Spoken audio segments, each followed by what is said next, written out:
Continuamos con la segunda mesa, que lleva por título Representación política efectiva, reduciendo la injerencia de las economías ilícitas y promoviendo la participación ciudadana.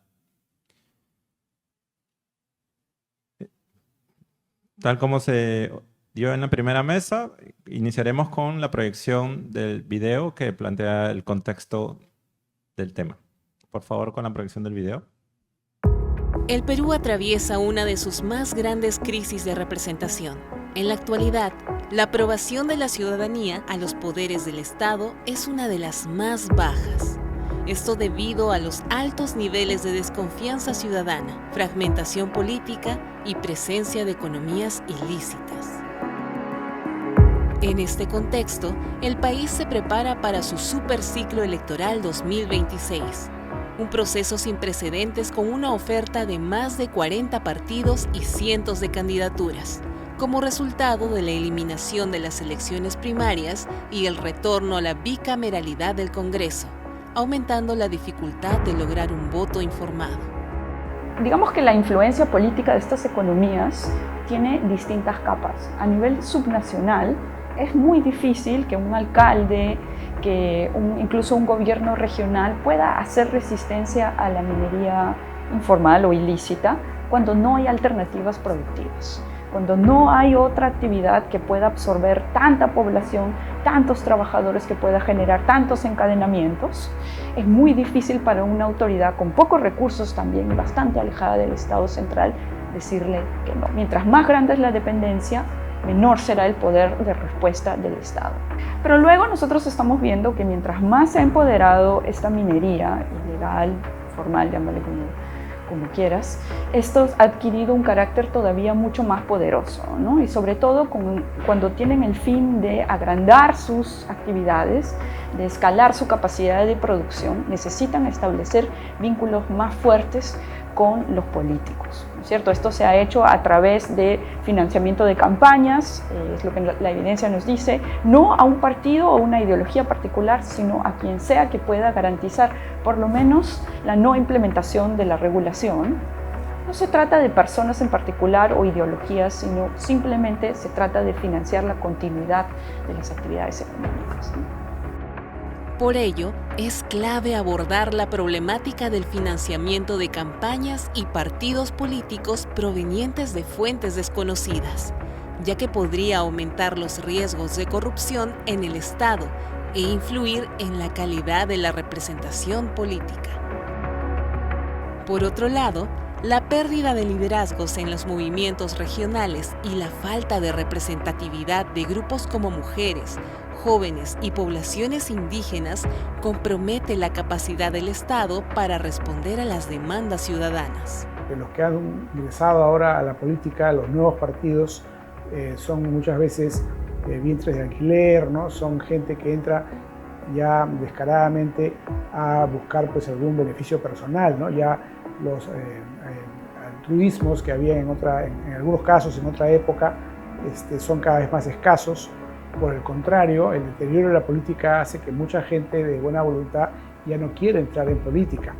Entonces estamos en un círculo vicioso, ¿no? Yo creo que el mayor problema que vamos a tener en las próximas elecciones es que si continúan en carrera 43 partidos, si no se forman suficientes alianzas o si no se caen en el camino varias opciones, lo que puede ocurrir es que consigan representación política en el Congreso 4 o 5 partidos nada más. Según cálculos que hemos hecho en Ipsos, la probabilidad de que entren entre 2 y 5 partidos al Congreso es casi 70%. Que entren más de 5 es poca la probabilidad.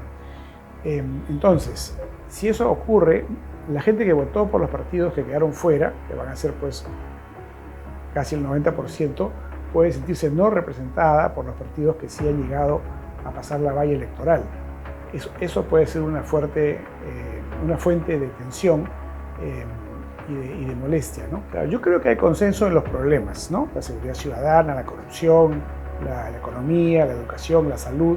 Digamos, hay consenso en identificar los problemas y tampoco hay tanta discrepancia en las soluciones como ha habido en otras épocas, ¿no? O sea, hoy día no hay tanto debate ideológico. Por ejemplo, hay una gran mayoría de los ciudadanos que quisiera, digamos, que la policía, la fiscalía, el Poder Judicial sean más efectivos en la lucha contra la delincuencia, ¿no? Entonces, es un tema de gestión. Igual en el caso de la educación y la salud. Una representación política efectiva solo es posible si se garantiza transparencia en el financiamiento, control institucional y participación ciudadana real.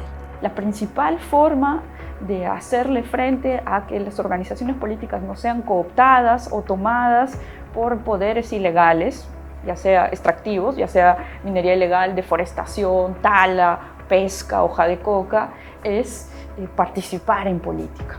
Esa es. La organización colectiva es una de las formas de darle sentido a la política, de darle contenido, de redirigir los esfuerzos políticos hacia causas colectivas y no intereses individuales. Yo creo que tenemos que tratar que los partidos que tengan mayores votaciones, que tengan presencia en el Congreso y eventualmente el que ganen las elecciones, tengan una base técnica importante, que sean gente seria, para mejorar la calidad de nuestro servicio público, ¿no? Que crean en la meritocracia para poder escoger a los funcionarios públicos.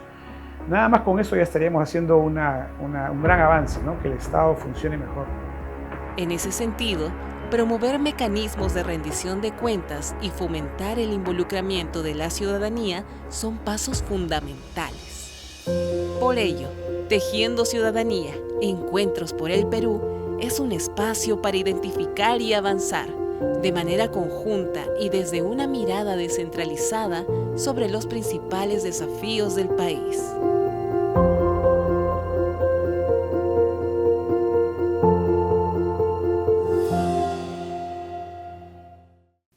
Muy bien. Para profundizar sobre el diagnóstico y la problemática de esta mesa, invito al señor José Ugaz, expresidente de Transparencia Internacional.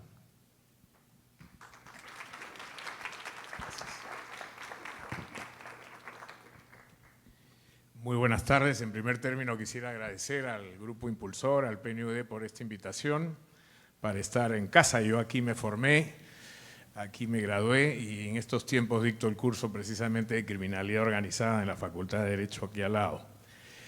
Me temo que el tema es un poco más complicado de lo que nos presenta el video, ¿no? Porque hablar de partidos políticos hoy día en el Perú es un tema que se presta a una gran duda. No sé si pueden poner la presentación para poder ir avanzando en el poco tiempo que tenemos, pero ciertamente cuando hablamos de representación política tenemos necesariamente que referirnos a democracia.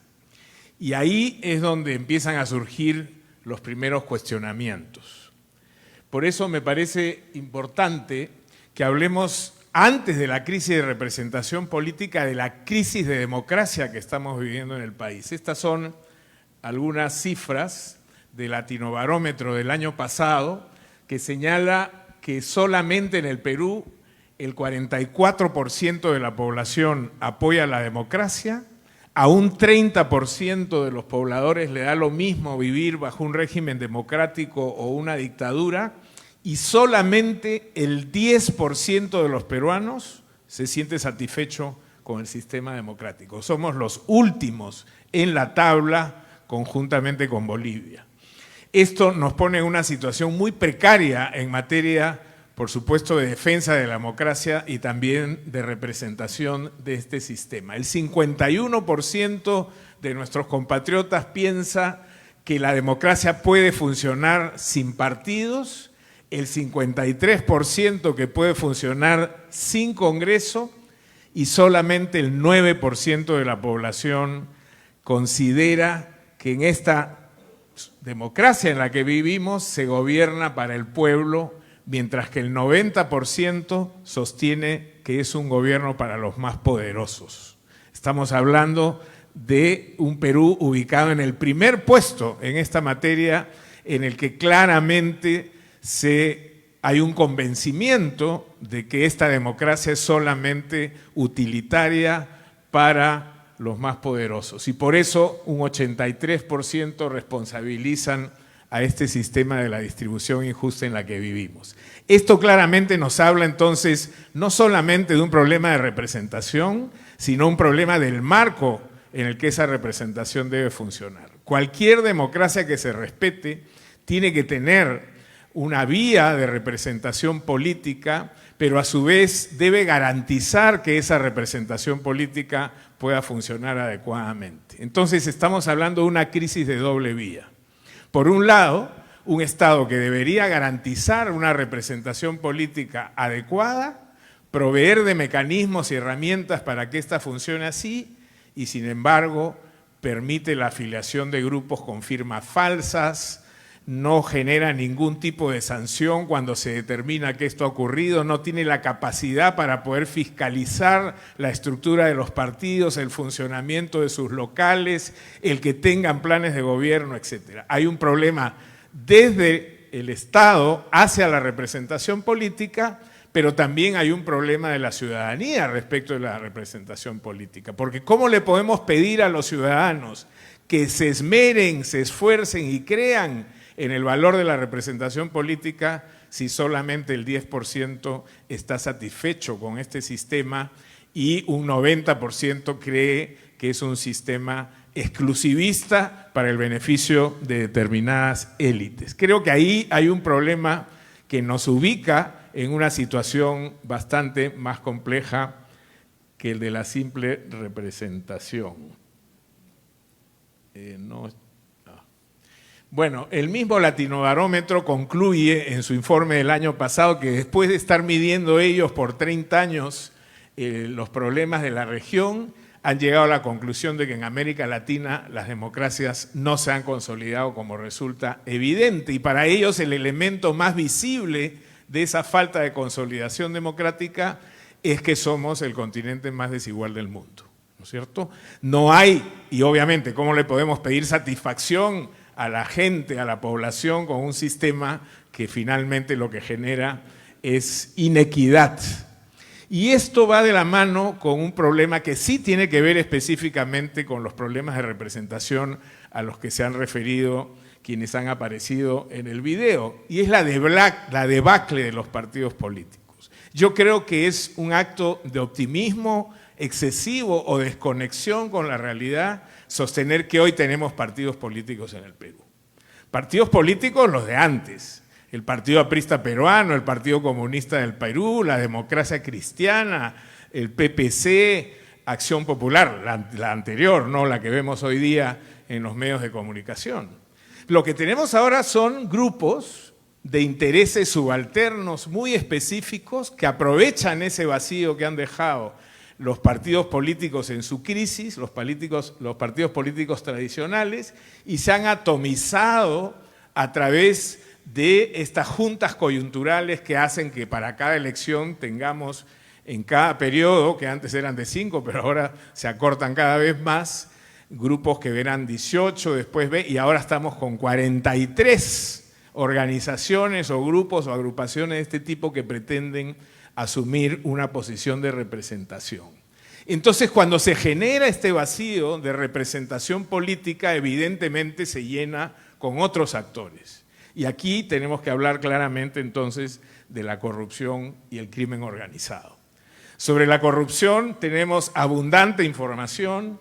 El índice de percepción de la corrupción de Transparencia Internacional, la organización global más grande y más importante en esta materia, que hace todos los años, desde el año 1993, una medición de la corrupción en el mundo en más de 184 países, en una tabla que tiene 100 puntos para aquellos países inexistentes, ideales, donde no hay corrupción, y 0 puntos para los países fallidos, estados fallidos donde la corrupción es total, Venezuela, Haití, Somalia, etcétera. El Perú tiene solo 31 puntos sobre 100. O sea, estamos recontrajalados, como dirían los estudiantes, en esta materia.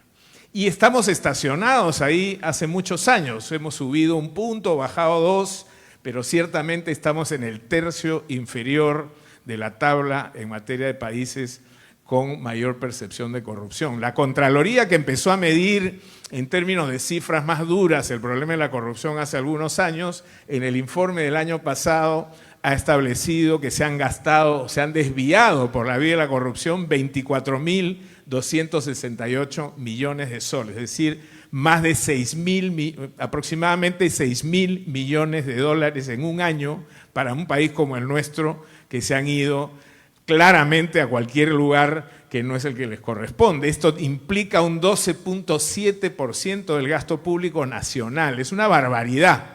Imagínense lo que podría hacer el Perú solamente con una fracción anual de lo que se desvía en materia de corrupción.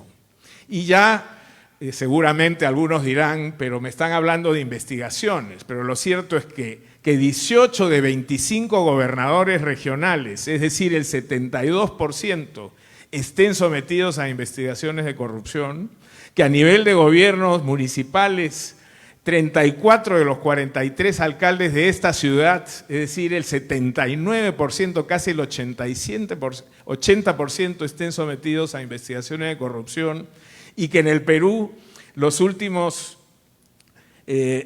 8 presidentes de la República hayan sido condenados o investigados, incluso uno se haya quitado la vida para evitar una detención en una investigación por corrupción, nos da una idea de la profundidad del problema. Yo siempre digo, cuando me toca hablar esto delante de no peruanos, un poco para salvar cara, que también es verdad que somos el único país que los ha sentado a todos en el banquillo de los acusados. Ningún país en América Latina puede ofrecer una cifra como esa.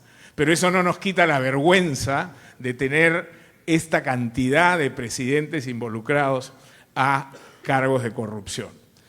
Una defensa en estos casos siempre sí, pero no han sido condenados, etcétera, etcétera. Pero ya sabemos nosotros perfectamente que la percepción en esta materia normalmente se ajusta a la realidad.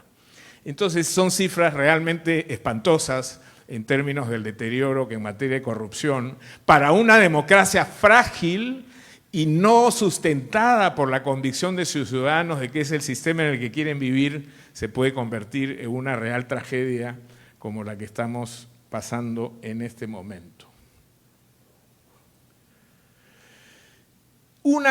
La corrupción tiene una serie de efectos, ¿no? Efectos materiales, costos materiales que se traducen en profundización de la pobreza, ampliación de la inequidad, y eso se puede medir de distintas maneras. La corrupción mata, enferma, impide educación, acceso a la salud pública, vivienda digna, al agua potable.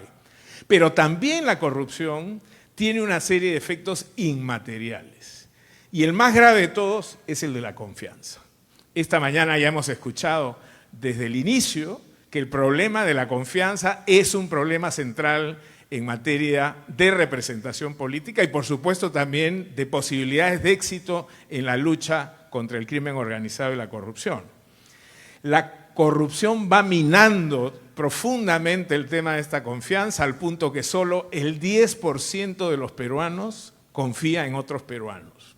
Perdón, sí, interpersonal. Solo 10% de los peruanos confía en otros peruanos. Estamos hablando de que cuando uno mira a su vecino o a la persona que comparte el bus o en el supermercado o en el mercado, está pensando que la persona al lado efectivamente le puede generar algún daño o que es una persona que no es honesta, etcétera, etcétera.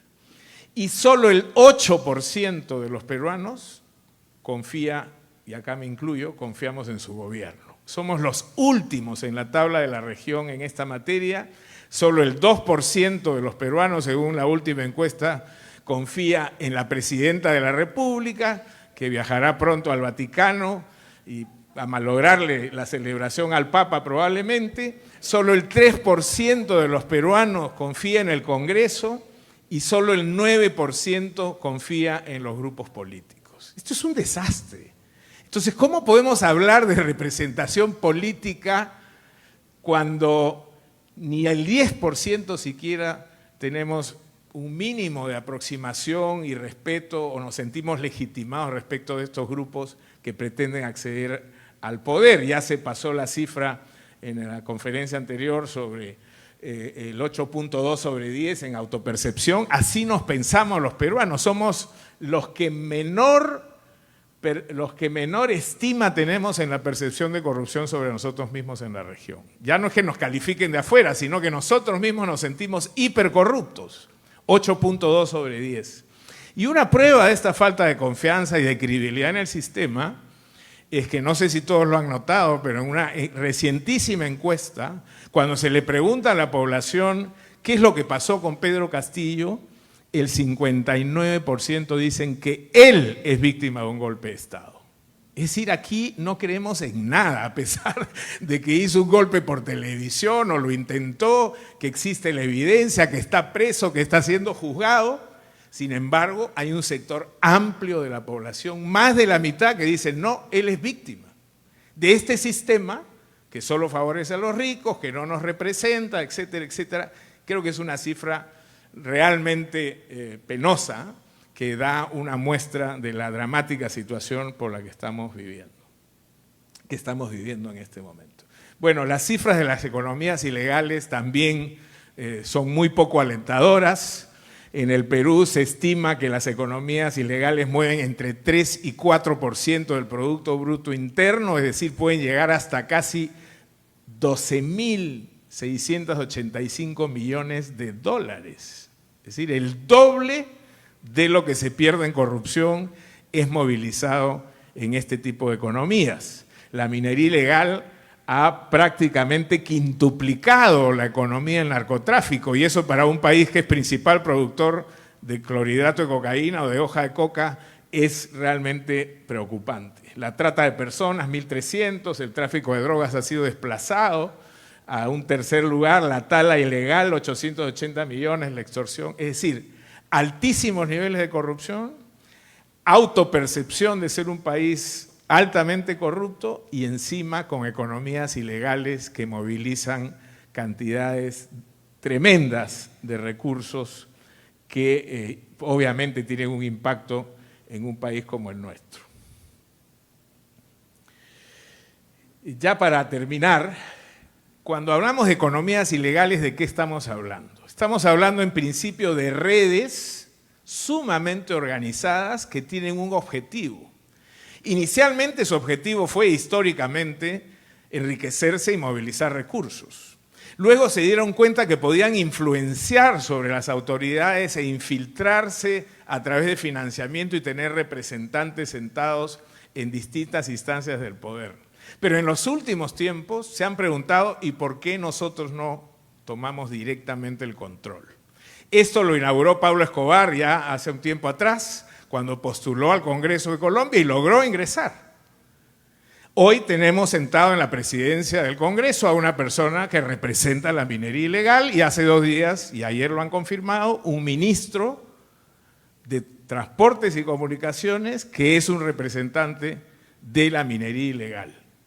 Han habido congresistas llamados Comeoro, etcétera. ¿Qué cosa es lo que busca el crimen organizado a través de este poder económico inmenso que tiene? En primer lugar, influir en la política, el financiamiento de las campañas, el famoso Huayqui de la presidenta, no en esta elección, sino ya en la anterior que hubo en Ayacucho, fue investigado por comprar votos con dólares en efectivo, que obviamente no lo generaba con su trabajo, porque que sepamos, salvo su vinculación con un casino, no tiene ningún otro trabajo conocido.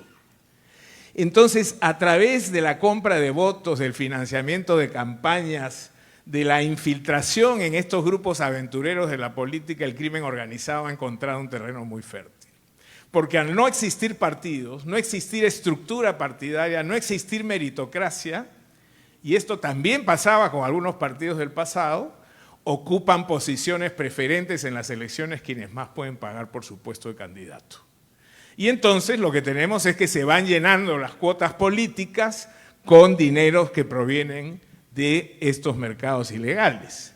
Y cuando, además de penetrar en estos grupos y facilitarle las campañas, ya hemos visto todo lo que ha pasado con Lava Jato, no solamente en el Perú, más de 16 presidentes de América Latina en distintos momentos han sido financiados por la trama de Lava Jato.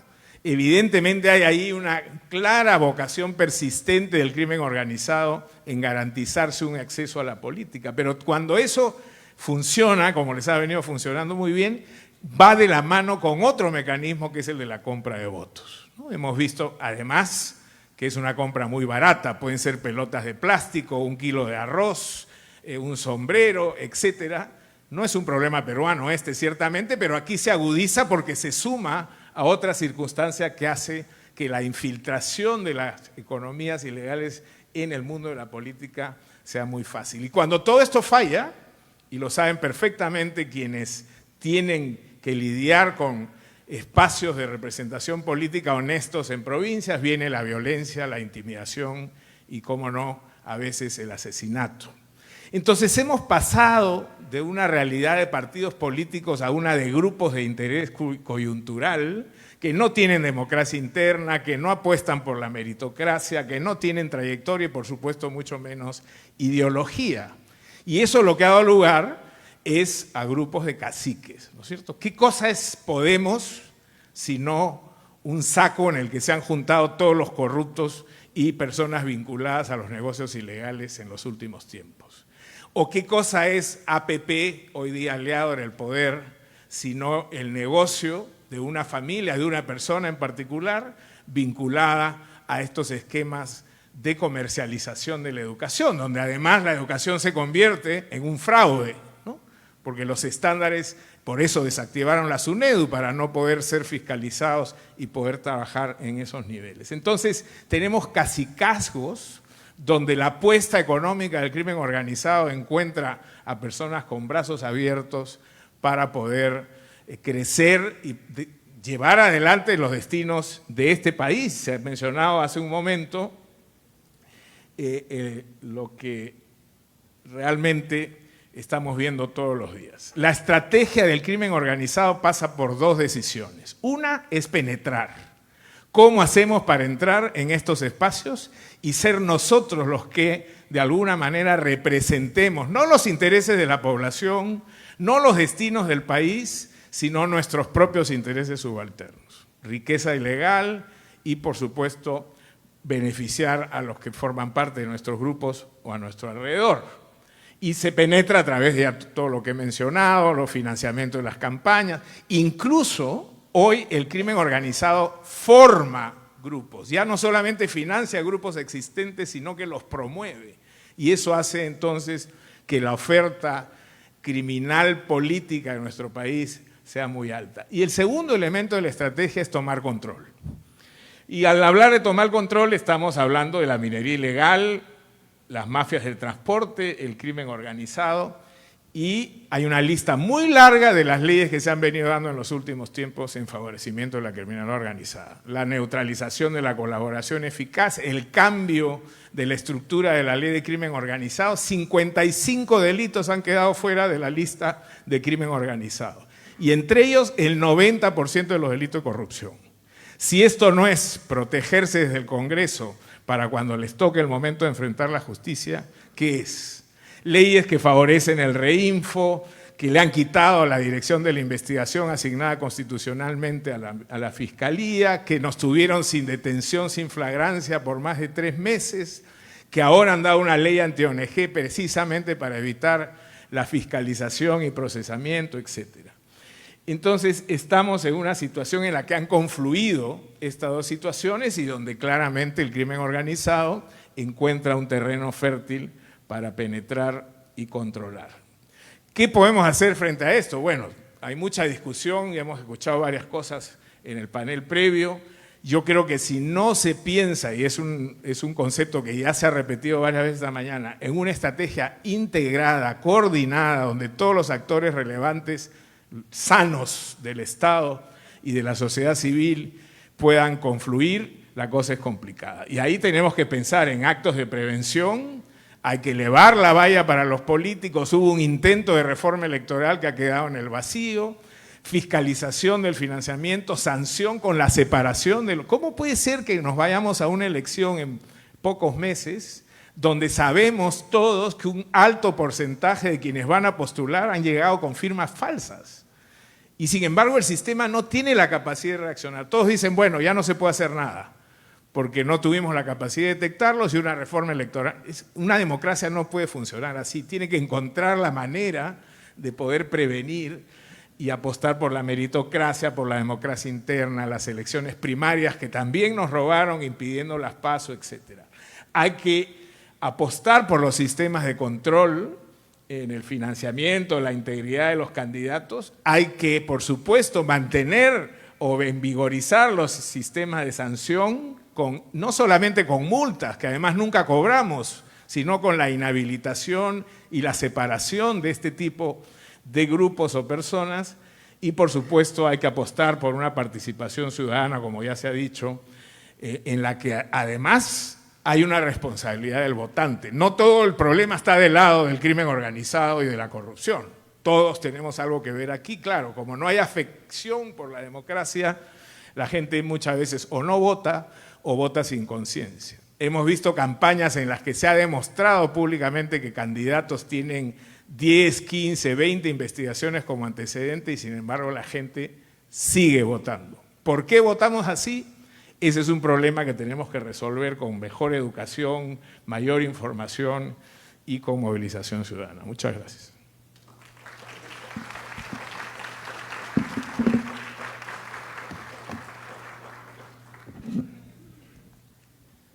Agradezco al doctor Ugaz por su conferencia. Para continuar, invito por favor a la mesa a los panelistas, a la señora Doris Guillermo, vicegobernadora regional de Pasco, en representación de la Asamblea Nacional de Gobiernos Regionales, a la señora Tarsila Rivera Sea, presidenta de Chirapac, Centro de Culturas Indígenas del Perú y ex vicepresidenta del Foro Permanente de las Naciones Unidas sobre Asuntos Indígenas, y a la señora Violeta Bermúdez, ex presidenta de la presidencia del Consejo de Ministros. Para las reflexiones también contaremos, invito a la mesa al señor Juan de la Puente, abogado y politólogo, y la facilitación estará a cargo de Francisco. Muchas gracias, Manuel. Bueno, muchas gracias. Excelente la presentación, gracias, profesor. Vamos a comenzar directamente con el panel. ¿Podríamos poner, por favor, las preguntas que tenemos preparadas? Para Patricia Donaire, entonces, vamos a comenzar en el orden en el que estamos. Muchas gracias por su presencia. ¿Qué medidas concretas pueden implementar los gobiernos regionales para prevenir la infiltración de economías ilegales en la política regional y fortalecer la defensa del bien común desde el territorio? A ver si le funciona su micrófono. Usted, Patricia Donaire, para usted. Gracias. Es la visión desde los gobiernos regionales y qué es lo que se puede hacer. El diagnóstico está claro, si hay algunas propuestas desde los gobiernos regionales. Perfecto. Muchas gracias. Desde la Asamblea Nacional de Gobiernos Regionales, ANGR, les expreso el saludo de la tarde a cada uno de los presentes. Bueno, en esta oportunidad, todo cambio merece iniciar desde casa. En ese sentido, a través de la Asamblea Nacional de Gobiernos Regionales, la propuesta es que nosotros tenemos que impulsar que nuestros funcionarios y trabajadores de los gobiernos regionales estén con cero corrupción y para ello debemos de hacer un filtro para que ingresen a trabajar de la forma más idónea. Asimismo, debemos hacer un examen exhaustivo para que ingresen a trabajar también los funcionarios, porque de ello va a depender los cambios que realicemos. Asimismo, debemos de aplicar y fortalecer los instrumentos de ordenamiento territorial, puesto que la zonificación ecológica, económica y planificación regional con enfoque preventivo, asegurando la delimitación del uso de suelos. Ustedes comprenderán que a través de la minería legal e ilegal, muchas de estas se valen a invadir aspectos productivos y agropecuarios a nivel de todas las regiones sin los permisos correspondientes. Es por ello que a nivel de la Asamblea Nacional de Gobiernos Regionales proponemos esta alternativa. Asimismo, también nosotros estamos proponiendo que una fuerza muy importante son las municipalidades provinciales y distritales que están muy alejadas de las regiones, y es necesario trabajar en ello, en impulsar a los alcaldes y funcionarios de cada municipalidad para que puedan entrar cero corrupción y pueda darse todos los instrumentos de gestión para que puedan ser aplicables. Esa es nuestra propuesta desde la Asamblea Nacional de Gobiernos Regionales. Muchísimas gracias. Excelente, muchísimas gracias Doris Guillermo, vicegobernadora de Pasco. Y discúlpeme por la confusión en la presentación. Adelante. Por favor, adelante para la señora Tarsila Rivera, sea presidenta de Chirapac. La pregunta es, ¿qué cambios estructurales o mecanismos concretos considera urgentes para garantizar una participación real efectiva de los pueblos indígenas en la toma de decisiones políticas y en la construcción del Estado desde sus territorios? Muchísimas gracias por la oportunidad de dirigirme a ustedes y felicitaciones a quienes hicieron posible estos diálogos, que esperemos no quede solo en diálogos, porque tenemos muchos. Sí hemos hablado, pero ¿qué pasa en lo concreto? Desde los pueblos indígenas me gustaría reflexionar más bien con ustedes acerca del significado de ejercer ciudadanía, de ejercer los derechos plenos en tanto sujetos justamente plenos de participar en la vida política del país. ¿Dónde estamos los más o menos 25% de la población nacional en las discusiones, en los diálogos o en las propuestas de salida, contribuyendo también con los aportes propios? En ese sentido, sí creemos que todavía es una agenda pendiente el reconocimiento de derechos plenos como identidades específicas que venimos desde estados precoloniales y siempre aspirando a tener oportunidad en un estado que se supone democrático y que un estado democrático incluye a las diversidades de su sociedad con derechos plenos y además es un estado que garantiza derechos. En primer lugar, aspiramos a contar con estados que garanticen nuestros derechos. En ese sentido, los pueblos indígenas hemos avanzado mucho en reconocimiento de derechos a nivel internacional. Sí, derecho a la participación política y en la vida principalmente del destino de nuestros países, desde nuestra especificidad, y las mujeres pedimos solamente un primer derecho: participar en la formulación de planes y programas que tienen que ver con nuestras vidas y nuestros destinos.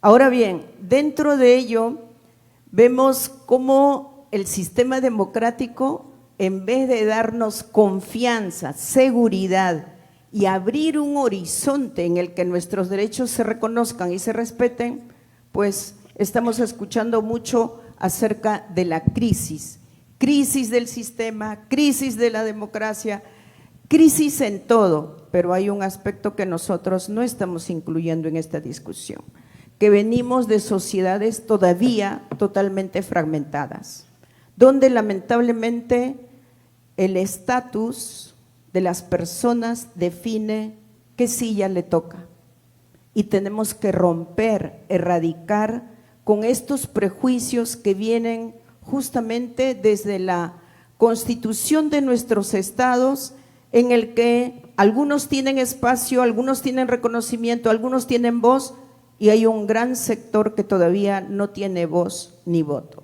Sin embargo, en los procesos electorales y participativos se nos toma en cuenta para los votos. ¿Y por qué los votos? Algunos liderazgos femeninos y masculinos son justamente enamorados para ser incluidos en los partidos que ya vieron que son personas que tienen caudal de votos.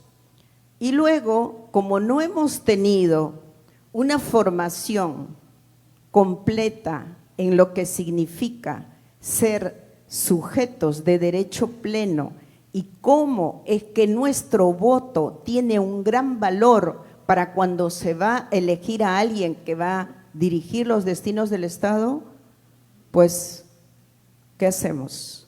Nos enamoran con 1 kilo de arroz, un tupper o algún ofrecimiento que nunca se cumple. Entonces, para nosotros, los pueblos indígenas y mujeres indígenas en general, primero esa tarea de hacer, ¿qué quiere decir? ¿Que ya termina mi tiempo?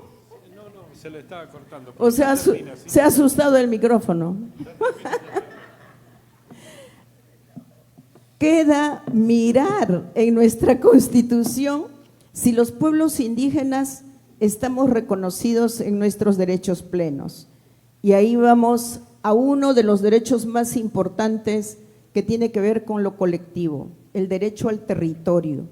Cuando hablamos de las economías ilegales, si no tenemos participación en la decisión política sobre el destino de nuestros territorios, ¿cómo podemos nosotros tener respaldo, apoyo para enfrentarnos a los traficantes de tierra, para enfrentarnos a los narcotraficantes, para enfrentarnos a los traficantes de madera y de objetos históricos? Y sobre todo, ¿cómo encontramos ese espacio de diálogo con el Estado para decidir cuál es el impacto de una industria extractiva en nuestro territorio? Si vivimos del agua, porque usamos la agricultura, vivimos de la tierra natural para producir alimentos, vivimos de las montañas y de todo lo que produce nuestro entorno, tanto en el Ande como en la Amazonía.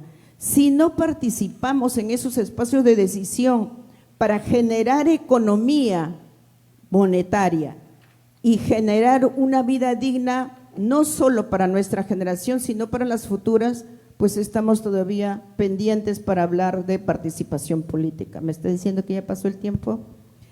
Una última cosa, el Estado no puede siempre presentarse como el que va, no quiero decir el Estado, son los gobernantes y los políticos. No pueden presentarse de una campaña a otra diciendo que van a resolver todos los problemas. Eso es una mentira, porque no es posible. Yo no sé si en la responsabilidad que nos toca como ciudadanas y ciudadanos podemos ser capaces de entender que si elegimos a un candidato de un partido que nos incluya en nuestras propuestas, podemos entender que son soluciones a mediano y largo plazo y que el entender aquello nos lleve a construir país que va generando derechos para todos y oportunidades para todos poco a poco. Entonces, ¿dónde están los resultados de las industrias extractivas que no fortalece económicamente la estructura del Estado para que justamente tengamos un Estado garante y no unos gobernantes de turno, como ya lo dijeron todos, que no quieren legislar ni ejercer poder para erradicar corrupción, inseguridad, desigualdades, racismo y exclusiones históricas y multidimensionales? Gracias. Muy amable, muchísimas gracias. A Violeta Bermúdez, expresidenta de la Presidencia del Consejo de Ministros, entonces, la pregunta es desde su experiencia en la conducción del Ejecutivo. ¿Qué reformas institucionales y controles considera urgente para evitar la infiltración de economías ilegales en la política peruana y proteger de manera efectiva el interés público? Muchas gracias por la pregunta y muchas gracias a los organizadores por la invitación, especialmente al PNUD que me hizo llegar la invitación para compartir este panel. No esperaba compartir un panel estrictamente femenino y me alegra mucho de hacerlo. Yo quisiera empezar señalando de que estamos ante un reto sumamente complejo, como bien ha sido expuesto por José Ugaz. Lo ideal en realidad sería estar en el escenario de la interrogante, es decir, a un contexto en el que en salud pública se denomina prevención primaria, es decir, en el momento en que todavía no ingresó o no ingresaron estas economías ilícitas en la política, porque en ese supuesto nuestras medidas estarían enfocadas en la prevención. Lamentablemente, como bien se ha expuesto, ya las economías ilícitas conviven en nuestra política, y no solamente en la política, sino en la gestión pública, que es lo más preocupante, porque eso es lo que afecta los intereses, los derechos de la ciudadanía. Por ello creo que definitivamente cualquier estrategia tiene que enfocarse en dos frentes. El primero, para evitar o para lograr que se detenga la infiltración de estas economías en la política, es decir, ya aquí, siguiendo con la salud pública, medidas de prevención secundaria ya están. ¿Qué hacemos para que no sigan ingresando cada vez más? Y segundo, estrategias que las expulsen, que expulsen a estos intereses criminales de los espacios institucionales, porque, como bien se ha mostrado, están presentes, yo diría, hasta con transparencia, porque son tan evidentes que toman decisiones, nombran autoridades frente a toda la ciudadanía y simplemente, bueno, tenemos la oportunidad de las elecciones el próximo año, pero simplemente casi no pasa nada, ¿no? Entonces, creo que es bien importante reconocer que sí hemos avanzado en el diagnóstico. Hoy se ha presentado una serie de estrategias que utilizan estas economías ilegales para ingresar a la política, pero hay un dato que yo quisiera complementar para este diagnóstico, y es que lo más preocupante es que por lo menos un 13% de la población de las zonas donde se realizan este tipo de actividades ilícitas, especialmente el narcotráfico y la minería ilegal, considera que las economías ilegales han tenido un impacto positivo en el desarrollo de su departamento, según lo recogido por el Barómetro de las Américas 2023, estudio conducido por el Instituto de Estudios Peruanos. El 18% reportó entonces que la economía de su departamento había crecido debido al narcotráfico y el 20% gracias a la minería ilegal. En otras palabras, tienen más legitimidad que nuestras autoridades, si comparamos estos datos con las cifras que nos ha presentado José Ugaz. Entonces, ¿qué hacer para cerrar el paso al dinero ilegal en la política? En este escenario, creo que además de fortalecer la fiscalización y de los planteamientos que presentó en la última lámina José Ugaz, me parece fundamental que discutamos cómo fortalecer la presencia del Estado en los territorios. Y aquí quiero conectar con los planteamientos que han hecho mis colegas en la mesa, porque existen organizaciones sociales en el territorio cuyos derechos fundamentales en realidad no tienen vigencia, porque no hay una autoridad presente o hay una limitada presencia de autoridades en los territorios que tiene como consecuencia que estas economías ilegales van, entre comillas, apropiándose de la vida, no solamente de los recursos, sino también de la vida de quienes habitan estos territorios. Por eso, tratando de vincularlo a las responsabilidades que una presidencia del Consejo de Ministros tiene en el Poder Ejecutivo, yo plantearía 3 reformas fundamentales. La primera es revisar una política pública que tiene más de 20 años, que es la política de descentralización. El Estado no solamente está presente cuando llega un ministro, cuando se arma una base militar policial en el BRAEM o cuando se envía un contingente policial y militar, como ahora se está haciendo en Patás. El Estado tiene que estar presente con programas de salud, de educación, con cultura, en otras palabras, con promoción del desarrollo humano. Entonces, allí el Estado no es solo el nivel nacional de gobierno. El Estado está formado por los gobiernos locales, por los gobiernos regionales y, sinceramente, cuando vemos todo este avance de la economía ilícita, ¿dónde están las autoridades en el territorio? ¿Qué han hecho? ¿Qué hacen las autoridades en el territorio? Obviamente, si 18 de los 25 gobernadores regionales están involucrados o estarían involucrados en actividades ilícitas, la respuesta es obvia, ¿no? Entonces, me parece que después de 20 años de haberse iniciado el proceso de descentralización, es necesario que un tema de agenda clave en la discusión de los próximos meses de cara a las nuevas elecciones que van a ser nacionales, regionales y locales, sea cómo fortalecer el proceso de descentralización para que las autoridades en el territorio cumplan su papel de protección, promoción de derechos, pero también de garantizar el desarrollo humano para toda la población de sus respectivas áreas. En segundo lugar, dentro del mismo proceso de descentralización, ¿cuáles son los recursos? ¿Cuándo se va a dar ese proceso de descentralización fiscal tan reclamado? Y sobre todo, ¿cuándo vamos a formar auténticas regiones? Por favor, todo el mundo habla de regiones y en el Perú tenemos departamentos, tenemos gobiernos regionales sobre bases departamentales donde al momento que hay una crisis todos voltean a mirar al nivel nacional. Y esto no puede continuar así. Una segunda reforma, y esto tiene que ver con que las instituciones las gerenciamos los seres humanos. No es que no funciona la Contraloría, no funciona el Poder Ejecutivo, no funciona el Ministerio del Interior. Las funciones las gestionan los seres humanos y estos son las personas. Y por ello es necesario que las personas que gestionan el aparato público tengan capacidades técnicas, pero también sean personas con integridad, con ética, cuyo trabajo se oriente al servicio de los ciudadanos, porque el Estado está para eso, para el servicio, para propiciar el bien común para todas las personas, especialmente para aquellas poblaciones más vulnerables. Desde esa perspectiva, una segunda reforma que no puede salir de la agenda es la reforma del servicio civil.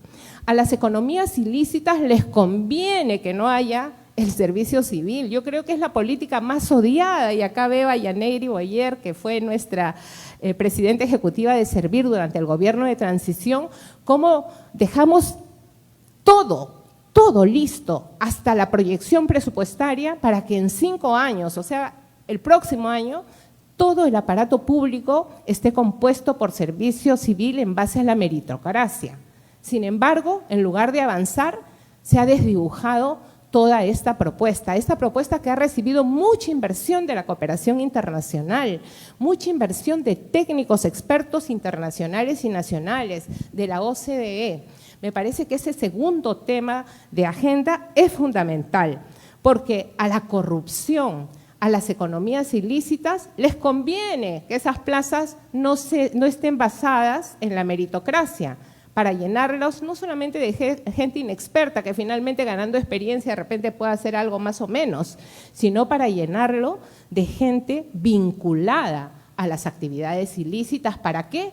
Para evitar el control, para flexibilizar las reglas y definitivamente desmantelar el Estado y con ello también seguir mermando en esta confianza de la ciudadanía en sus autoridades, porque si no le presta los servicios básicos, ¿quién va a tener confianza? ¿Quién va a tener alguna expectativa? Y una tercera reforma que también durante el gobierno de transición tuvimos la oportunidad de hacer unos planteamientos iniciales, es la reforma de la Policía Nacional del Perú. En la Policía Nacional del Perú hay mucha gente, como en todos lugares, muy responsable, muy comprometida, pero también hay mucha corrupción. Sobre todo en estas áreas donde no hay otros controles del Estado, donde no llega la Contraloría, donde no llegan los propios controles de los gobiernos regionales.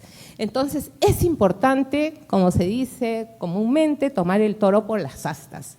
Tenemos que hacer una reforma integral en la Policía Nacional del Perú, porque si ellos van a estar aliados, o algunos de sus servidores van a estar aliados con las economías ilícitas, no hay forma en que la ciudadanía denuncie, porque tú denuncias y acabas siendo, o volteándose la tortilla y acabas siendo acusado, si no asesinado, ¿no?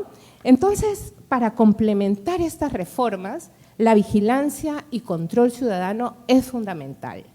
Y aquí sí quiero, también durante los últimos años he trabajado en un proyecto de la cooperación internacional en USAID y he visto muchas iniciativas de vigilancia ciudadana, sobre todo en el territorio, en zonas donde hay minería ilegal, tráfico de vida silvestre, tala ilegal.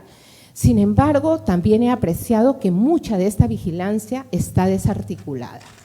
Entonces, tenemos iniciativas muy potentes de la sociedad civil, pero también la sociedad civil necesita articular estas iniciativas. Hay observatorios de todo tipo. De repente pensar en una sola plataforma donde todos estos observatorios ciudadanos confluyan para hacer primero la información más potente, pero también para documentar mejor las evidencias que nos permitan mostrar dónde estas economías ilícitas están mermando el Estado, pero también quiénes son los actores de estas economías ilícitas. Quiero terminar diciendo que desde el Poder Ejecutivo también se puede fortalecer a los organismos electorales con recursos. Ellos tienen su autonomía, pero tienen sus tareas. Tiene que fortalecerse la capacidad de la OMPE, definitivamente, pues, en su rol de fiscalización. Pero también yo le plantearía un desafío al Jurado Nacional de Elecciones. El Jurado Nacional de Elecciones hace públicas las candidaturas a los diferentes puestos que se van a someter a consulta ciudadana, es decir, a elecciones en el año 2016. Y nos salen, y hay iniciativas ciudadanas también en esta línea, y nos salen la lista de candidaturas con sus currículums, si tienen deuda alimentaria o no, etcétera. Pero queremos saber su prontuario, porque como bien nos ha presentado hoy día José Ugaz, yo tengo la cifra de 68 congresistas de los 130 elegidos que tenían investigaciones fiscales por delito de corrupción, estafa, lavados de activos en el Parlamento del 2020-2021 y 60 de los 130 elegidos en el 2021 tienen investigaciones por lavado de activos, organización criminal, violación sexual, etcétera. Fuente, Democracia Asaltada, de Rodrigo Barnechea y Alberto Vergara. Entonces queremos saber, para saber si voy a votar por esta persona que de repente tiene un máster o un doctorado, no importa qué universidad, vamos a ser inclusivos, pero que además tiene 3 o 5 denuncias por lavado de activos, por violación de mujeres, por tráfico de personas, etcétera. Entonces, estas son algunas propuestas Genial. que pongo a consideración para fortalecer las iniciativas desde el Estado y evitar la infiltración de economías ilegales en la política peruana. Muchas gracias. Genial.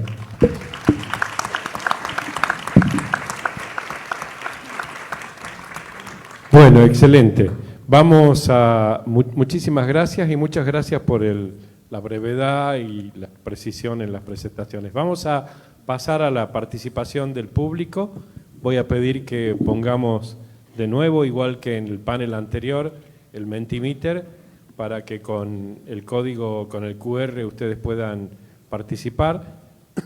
Para la primera nube de palabras, ahí hay, la pregunta es, en una palabra indique cuál es el cambio necesario más importante para evitar la injerencia de las economías ilícitas en la política. El cambio más importante para evitar la injerencia de las economías ilícitas en la política. Entonces ponemos ahí una palabra, si quiere, ¿no? Sin celular, ¿tiene el celular? Ok.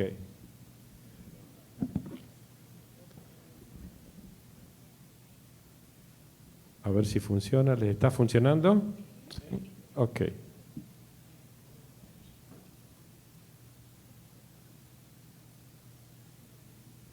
Ahí está. Bueno, parecido como en el anterior, transparencia, educación, acá mencionó el servicio civil, normatividad, control, honestidad, reestructuración, gobierno del territorio, desarrollo local. Excelente.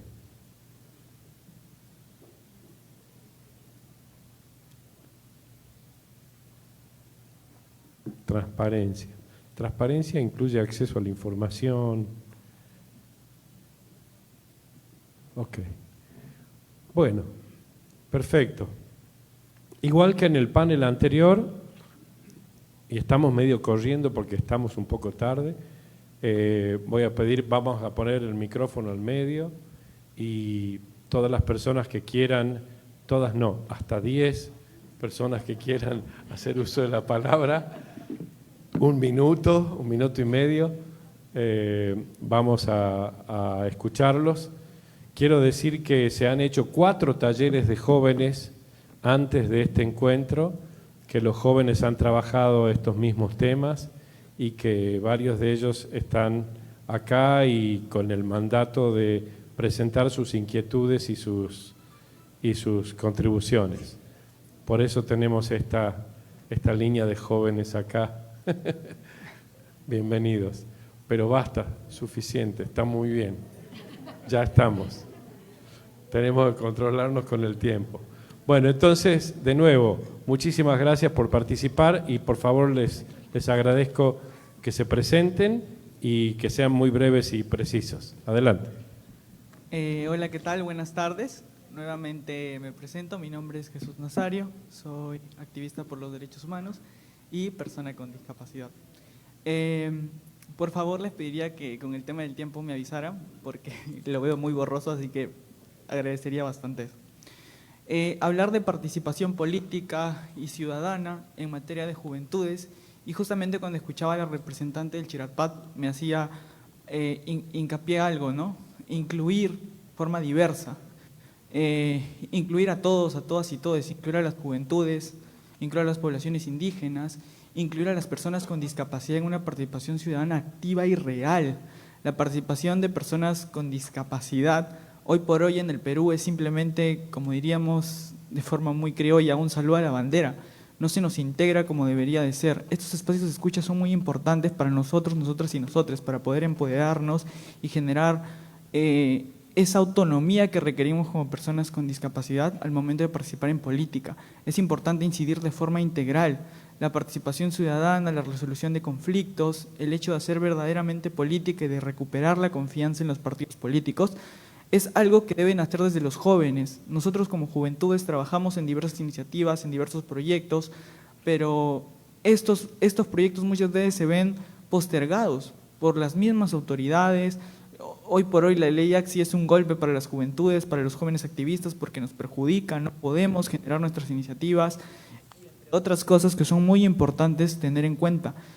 Así que invito a estos espacios, a muchos más jóvenes y sobre todo a generar propios espacios autónomos desde las juventudes y tener una participación política real, donde podamos influir con ideas políticas de consenso, ideas políticas de un trabajo articulado, un trabajo real desde las juventudes, sin importar la posición política que tengamos. El hecho de crear democracias justas, igualitarias y más dignas va a depender de todos nosotros y nosotras. Gracias. Gracias. Muy amable, muchas gracias. Adelante. Hola, buenas tardes, ¿cómo están? Me llamo Gabriela y bueno, vengo de la región Junín a través de Red Pública, ¿no? El último encuentro que tuvimos ahí en mi mesa, llegamos a hablar del sistema de representación política, el cual dividimos en 3 causantes principales que vendrían a ser la fragmentación partidaria, las injerencias de economías ilícitas y la debilidad institucional de las organizaciones políticas. Por ende, tenemos un ejemplo. Tanto Fuerza Popular, Avanza País, Somos Perú y otras 29 organizaciones políticas recurrieron a firmas falsas para inscribirse ante el Jurado Nacional de Elecciones para las elecciones del próximo año. Para nosotros esto constituye una práctica irregular, la cual socava la legitimidad del sistema político, vulnera los derechos de los ciudadanos y por ende se requiere fomentar una educación cívica y participación ciudadana, promoviendo la participación informada y activa de grupos históricamente subrepresentados, ya sean las mujeres, los jóvenes, ¿no? Aquellos que a veces de pronto no escuchamos del todo. De igual manera, planteamos la revisión de algunas leyes, porque consideramos que no se trata de implementar más leyes, sino de revisar las que están y hacer que estas realmente funcionen. Por ejemplo, la Ley de Partidos Políticos, que es la número 28094, la cual establece la presencia de comités partidarios en al menos 4/5 de los departamentos del país y en 1/3 de las provincias, a lo que conocemos como pluralismo democrático, ¿no? Lo cual significa que estos partidos realmente tengan una participación activa y real en los departamentos. De este modo puedan ser inscritos de una manera más verídica, por así decirlo. Gracias. Muchas gracias. Muy buena preparación. Muchas gracias. Adelante. ¿Qué tal? Buenas tardes. Mi nombre es Ivana Morales. Yo soy estudiante de Relaciones Internacionales, pero también soy originaria de la ciudad de Huancayo, en Junín. Hay una cifra que mencionó el profesor Ugaz, el cual es que el 53% de encuestados cree que la democracia no puede funcionar sin Congreso. Y esto es alarmante y me preocupa que no estemos hablando sobre esto. Se supone que la democracia, en su rol como república, hay una retroalimentación entre los poderes, pero no solo entre los poderes del Estado, sino también entre la ciudadanía. Y si la ciudadanía cree que el Estado puede funcionar sin el Congreso, sin el poder legislativo, tenemos acá una brecha gigante de educación, de activismo, de participación ciudadana. Nos debería estar preocupando muchísimo más de lo que está haciendo ahora mismo. Rescato bastante lo que mencionó la doctora Tarsila Rivera, la cual hablaba de fomentar una verdadera participación ciudadana, de conectar, así como mencionó la profesora Bermúdez, porque es necesario conectar jóvenes, pero también conectar ciudades. Porque ¿qué pasa con las economías ilegales? Justo como usted lo mencionaba, es porque no llegan a hablar, no llega a haber un intercambio cultural, un intercambio de culturas, un intercambio que realmente promueva un desarrollo que va a ser como un círculo de retroalimentación que realmente va a asegurar que la república y que la democracia funcionen. Necesitamos seguir hablando sobre educación porque la educación es el pilar. Y así también hemos participado en un encuentro tejiendo ciudadanía con los jóvenes del centro. Y creemos exactamente lo mismo. Esto es un tema de educación y de conectividad. Vayamos a discutir sobre esto y que las autoridades también puedan escuchar a los jóvenes. Muchísimas gracias. Muy amable. Muchas gracias. Hola, ¿qué tal? Mi nombre es Luciana, soy estudiante de Derecho de la Universidad San Ignacio de Loyola y mi comentario es más un enfoque hacia el tema que han comentado, que es de la educación. Mi madre es docente de carrera por más de 20 años en trayectoria en el sector público. Ella siempre cuando llegaba a casa me comentaba todos los problemas que sucedía en el aula, ¿no? Había temas de que eran… Bueno, conocemos nosotros que de por sí en los colegios públicos es un profesor por 30 alumnos. Y eso de por sí consideramos algo ya normal porque es lo que más, digamos, hemos conocido, pero de por sí es suficiente. ¿Por qué? Porque cuando hablamos de 30 alumnos, hablamos de 30 alumnos que tienen dificultades de aprendizaje. Es decir, hay alumnos que tienen problemas de TDAH, problemas de atención, lo cual no facilita el trabajo del docente. Y acá es donde llega la problemática como tal de cómo es que la educación se tiene que llegar a reformar desde la parte estructural, cómo se llega a, digamos, a dar los recursos necesarios para los docentes para que estos tengan la capacidad de brindar la educación necesaria hacia los alumnos. Porque principalmente viendo este tema, yo creo de que los maestros realmente están tratando con todas sus fuerzas que la gente aprenda. Pero acá sucede que ¿qué pasa cuando no tengo los recursos yo necesarios? ¿Qué pasa cuando no tengo auxiliares? ¿Qué pasa cuando yo estoy solo frente a unos 30 alumnos? Acá es donde considero yo que la educación es un problema de raíz que se debería enfrentar primeramente ante todos los problemas que hemos llegado a ver. Asimismo, para finalizar, las instituciones son estructuras formadas por personas, como ya se mencionó, y las personas son base de la sociedad. Si realmente queremos llegar a cambiar nuestro paradigma, considero que debemos atacar el problema desde la raíz, que sería, en mi opinión, la educación. Gracias. Muy amable, muchas gracias. Voy a pedir disculpas a los siguientes participantes.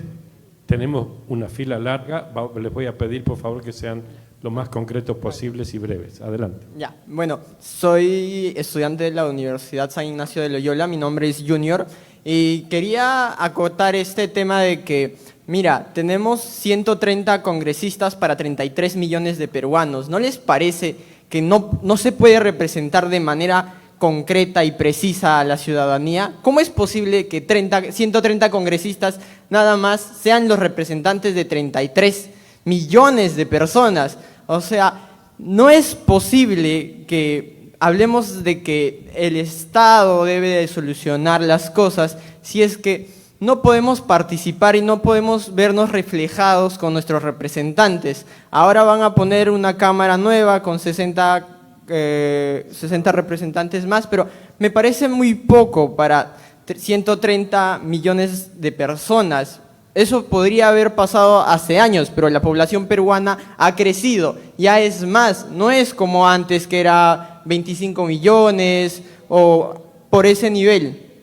También hablamos de que nuestros congresistas nos representan y que debemos de ver que estemos bien representados, pero ¿cómo es posible que la población tolere unos congresistas que están siendo investigados por proxenetismo? Ya que la última revelación de los medios de comunicación nos han dado esto, de que en el Congreso se está produciendo estos temas tan bizarros que la población no debería de tolerar. Muchas gracias, muy amable.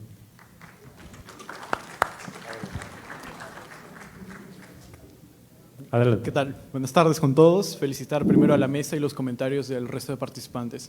Mi nombre es Piero Raimundo Huertas, soy estudiante de Derecho, también de la Universidad San Ignacio de Loyola, y me gustaría enfocarme también en el comentario que hizo el ex procurador José Ugaz respecto a las medidas de prevención, porque efectivamente, ante una amplia baraja de herramientas que se tiene por medio de convenios internacionales, por ejemplo, la extinción de dominio, la regulación respecto al lavado de activos, la colaboración eficaz, estas han sido mermadas considerablemente. Entonces, podemos recurrir a otras herramientas, y una de esas sería precisamente la implementación de programas de cumplimiento a los partidos políticos, para así incentivarlos a mantenerse en una buena cultura política y de precisamente mantenerse apegados a la norma, de no extralimitarse, de no ir más allá, de no tratar de delinquir, de evitar de que los partidos que traten de mantenerse a la norma también se vean contaminados por actividades ilícitas o por los negocios o bueno, directamente por organizaciones criminales o transnacionales. Ese sería mi aporte. Muchas gracias. Muchas gracias, muy amable.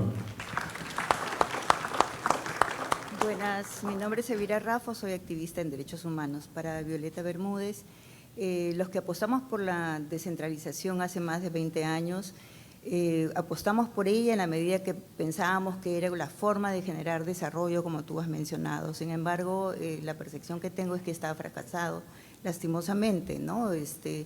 Se crearon mecanismos de participación ciudadana que se han ido recortando cada vez más. Hoy, ¿cuál sería la forma de ir realmente haciendo cambios más sustantivos que permitan justamente una efectiva descentralización y no una desconcentración? Para Tarsila, el año pasado en 2 eventos distintos de participación ciudadana con comunidades indígenas, campesinas, hablábamos sobre temas de cambio climático, desarrollo, etcétera, y las mujeres de las comunidades, ¿no? y miembros de esa reunión, hombres también, nos preguntaban, ¿no? y conversaban sobre el tema de qué era más conveniente, ser accionista de las empresas mineras o hacer minería, ¿no? Y con esto quiero poner en la mesa un tema que se está dando efectivamente, no solamente en el lado amazónico, sino también en el lado andino, ¿no? La minería es una actividad, la gente de las comunidades quiere desarrollo. ¿Cómo hacemos y tocamos este tema justamente de manera más clara y que genere debate y diálogo? Gracias. Muchas gracias, muy amable.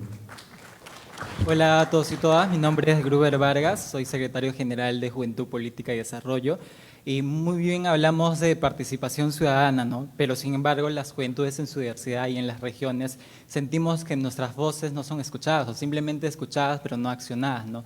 Incluso estas decisiones que hay detrás en cuanto a temas de decisiones que afectan a la ciudadanía, a las juventudes, están detrás de las economías ilegales, ¿no? Y mi pregunta va, ¿qué cambios estructurales necesitamos para que representarnos no solo significa votar, también, sino tener una parte activa en cuanto a las decisiones públicas, ¿no? Sin ir muy lejos, hace poco con el cambio de la modificación del Código Penal, que claramente contrapone a los acuerdos, a los tratados internacionales con el tema de que adolescentes de 16 a 17 años sean procesados como adultos, ¿no? Gracias. Muy amable. Buenas tardes, mi nombre es César Córdoba Bernuy, trabajo acá en la Universidad Católica y bueno, lo que yo pienso es que es momento de actuar, ¿no? Entonces, felicito a los organizadores por este tipo de eventos, pero necesitamos más difusión, más alcance, más impacto a nivel nacional. Criticar es fácil y está bien, pero lo esencial es construir soluciones que beneficien a la mayoría. Sugiero algunas cosas. Por ejemplo, expandamos el diálogo.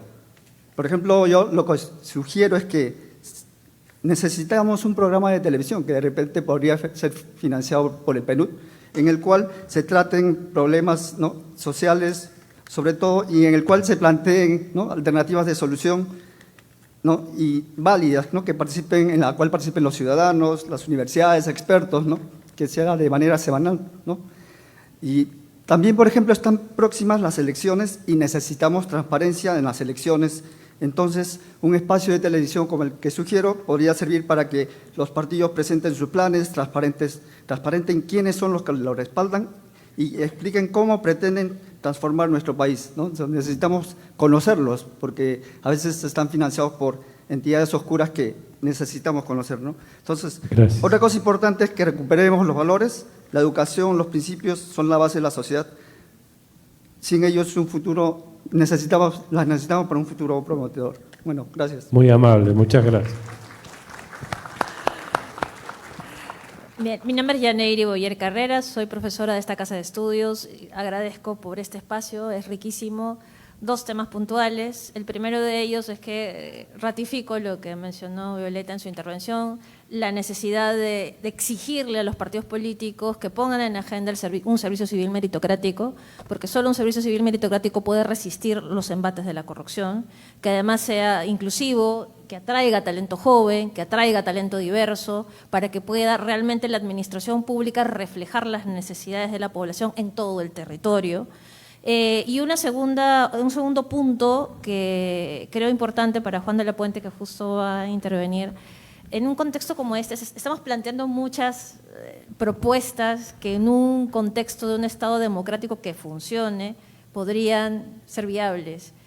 ¿Sí? ¿Siguen siendo viables en un contexto como este? ¿O qué hacemos? ¿Cómo lo hacemos? ¿Cómo llegamos? Sobre todo en un contexto donde más bien vemos un retroceso en derechos. Gracias. Genial, gracias. Adelante.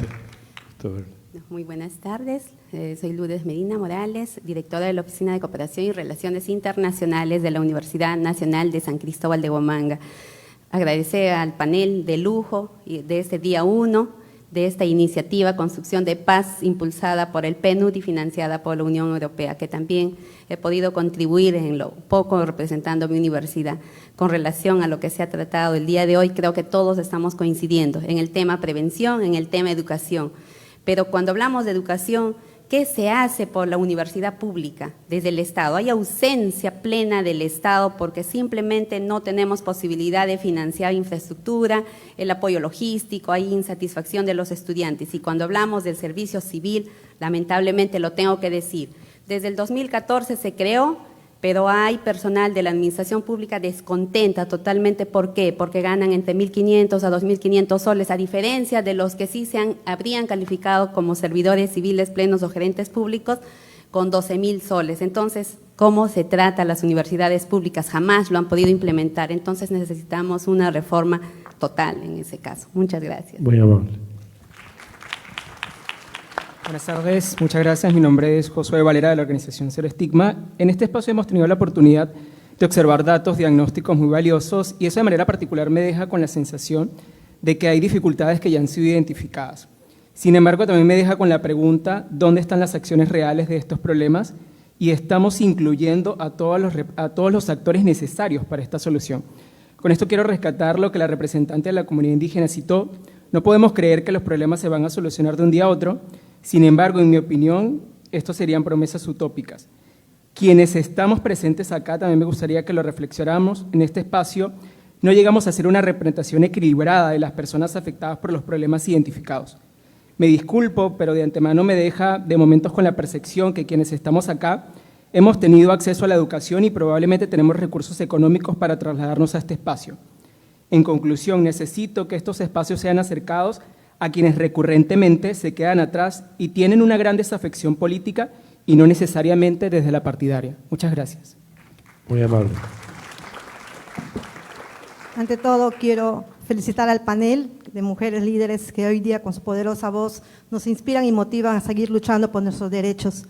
Soy Raquel Salcedo, activista social amazónica, vengo de la región Loreto y actual presidenta de la Red Nacional de Promoción de la Mujer, una organización que por más de 35 años viene promoviendo los derechos de las mujeres, sobre todo en lo que corresponde a la no violencia, la participación política, el tema de la salud, ¿no? La mujer, el tema del emprendimiento femenino, bueno, una serie de, digamos, de derechos que hoy vemos vulnerados. Tenemos un gobierno de una presidenta mujer, sin embargo, se nos frenan los derechos políticos, la alternancia y paridad se elimina. Tenemos un Ministerio de la Mujer que está a punto de fusionarse y ¿cómo quedarán esos programas? ¿Todo por qué? Porque hay una ola de corrupción, de favoritismos que de alguna forma limitan, ¿no?, nuestros derechos como mujeres y sobre todo también de las poblaciones vulnerables. Creo que es importante, como ya lo comentaron por ahí nuestras panelistas, fortalecer sobre todo, ¿no?, digamos, estos espacios, estos encuentros, los observatorios de la transparencia y sobre todo acelerar el proceso de descentralización, porque en las regiones no hay recursos. Nosotros pedimos como mujeres, hacemos pronunciamientos, manifiestos por la ola de criminalidad, de violencia, de feminicidio que hay en cada región. Acabo de estar por Loreto, feminicidios a regidoras, hasta acosos por denunciar la corrupción, mujeres regidoras y una serie, digamos, de vulneraciones de derechos que nosotros día a día enfrentamos. Yo creo que es importante aprovechar estos espacios para hacer escuchar nuestras voces y decir sí, basta ya al gobierno de corrupción, basta ya de impunidad. Gracias. Muy amable. Gracias. Bueno, buenas tardes. Quien habla es economista de profesión, egresada de San Marcos, y me he pasado la vida recorriendo el país en diferentes pueblos, ciudades, regiones, sustentando una serie de proyectos de inversión pública que lamentablemente están pasando 20, 30 años, ¿no?, y no llegan. La cantidad de proyectos que existen en el Sistema Nacional de Inversión Pública se van a seguir repitiendo, en el sentido de que van a seguir haciéndose estudios, consultorías, pero que al final no llega. He tenido la triste, digamos, experiencia de ver un Estado ausente, totalmente ausente, en comunidades donde claman por la presencia del Estado y donde la vida continúa, amigos. Hay que comer, hay que vivir, hay que transportarse, hay que vender, el que no vende no vive. Hoy el Perú vive, el mundo vive en competencias globales en las que nosotros no estamos preparados y nuestra población peor para enfrentar ese tipo de situaciones. El Estado no genera más empleo, el empleo que genera el Estado, el sector privado también está limitado. Entonces, en ese sentido, ¿cómo es posible? Me sorprende a mí, por ejemplo, se habla de corrupción, de criminalidad, sin embargo, el Congreso hoy está exponiendo a la población al 100% de una criminalidad y violencia para matarnos entre nosotros. Además de eso, soy víctima del propio, digamos, crimen organizado o delincuencia del Estado. Y donde ahora vemos a esas personas en los principales, digamos, instituciones como la PCM. Nosotros los profesionales vamos a salir a marchar por todo lo que perdemos por suplantaciones. El Perú no tiene hasta el día de hoy, solamente cuenta con el Instituto de Medicina Legal y sin embargo a nivel de Latinoamérica, ¿no es cierto?, no tenemos lo que sería el Instituto de Ciencias Forenses. Todo lo que nosotros tenemos, por ejemplo, ahora manejamos todo a través del internet, del YAP, etcétera. Trabajamos remotamente desde casa. ¿Alguno de nosotros está preocupado por asegurar nuestros datos personales? Ya estamos siendo violentados desde nuestras propias casas o en nuestras propias casas.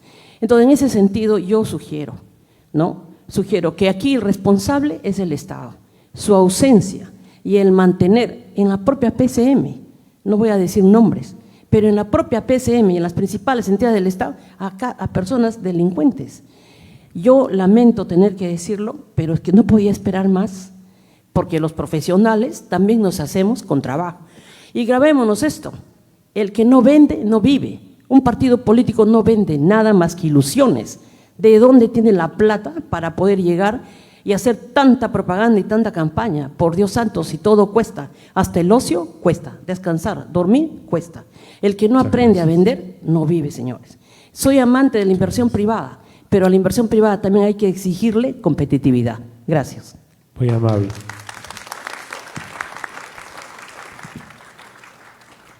Bueno, muchas gracias por sus aportes, por sus contribuciones, por su pasión. Tenemos un par de preguntas directas, ¿sí? Entonces, por favor, muy puntuales y vamos al cierre de Juan de la Puente. Sí, yo empiezo. Sí, agradezco todas las disertaciones hechas por el público en general. Efectivamente, yo concuerdo con Violeta en esa propuesta legislativa de reformar lo que es la verdadera descentralización. En el Perú se han dado a las 25 regiones descentralización en todos los sectores, pero a nivel solamente formativo, más no presupuestario. Y es por eso que no se camina, porque el centralismo está en Lima, en los ministerios, y eso es lo que debe de reformar el Estado. En ese marco, por decir una prueba de ello, yo vengo de una región Pasco que es netamente minera, que lamentablemente no podemos actuar como región, porque indudablemente, ¿qué nos permite y qué nos dice las normas? Que el Ministerio de Energía y Minas actúa en empresas constituidas legalmente, pero nosotros solamente como gobierno regional debemos actuar en pequeñas y minerías artesanales. Y es por ello que debe de haber una reforma en la descentralización indudablemente y debe de ser una conclusión de este evento del día de hoy. Asimismo, para que nuestras comunidades a nivel de todas nuestras regiones no sean afectadas y vulneradas en el derecho de sus tierras, debe el Estado reformar en el aspecto de tierras, no permitiendo a esas minerías ilegales ingresar si no están debidamente acreditadas. Es por ello que la muerte última que hemos tenido de nuestros 15 compatriotas en Patás, lamentablemente porque no hay una reforma, y eso indudablemente tenemos que hacer algo si no hace nada el Estado. Indudablemente a nivel de la Asamblea Nacional de Gobiernos Regionales también hemos sacado un pronunciamiento público, pero también no basta de pronunciamiento, sino de actuar, y es momento de normar con nuevas soluciones y que también el Congreso de la República debe de aplicar en forma inmediata. Muchísimas gracias. Muy amable, muchas gracias. Yo sí quisiera que me dieran un poquito de tiempo porque quiero comentar las intervenciones de la nueva generación, principalmente relacionado a educación. Educación e información. Desde lo indígena hemos tratado de incidir para contar con un sistema de educación intercultural en todos los niveles. Ustedes que son abogados y van a litigar asuntos que vienen, por ejemplo, de las comunidades, tienen que saber cómo piensa, cómo siente y cómo habría que defender, por ejemplo, a los aymaras, a los quechuas o los amazónicos.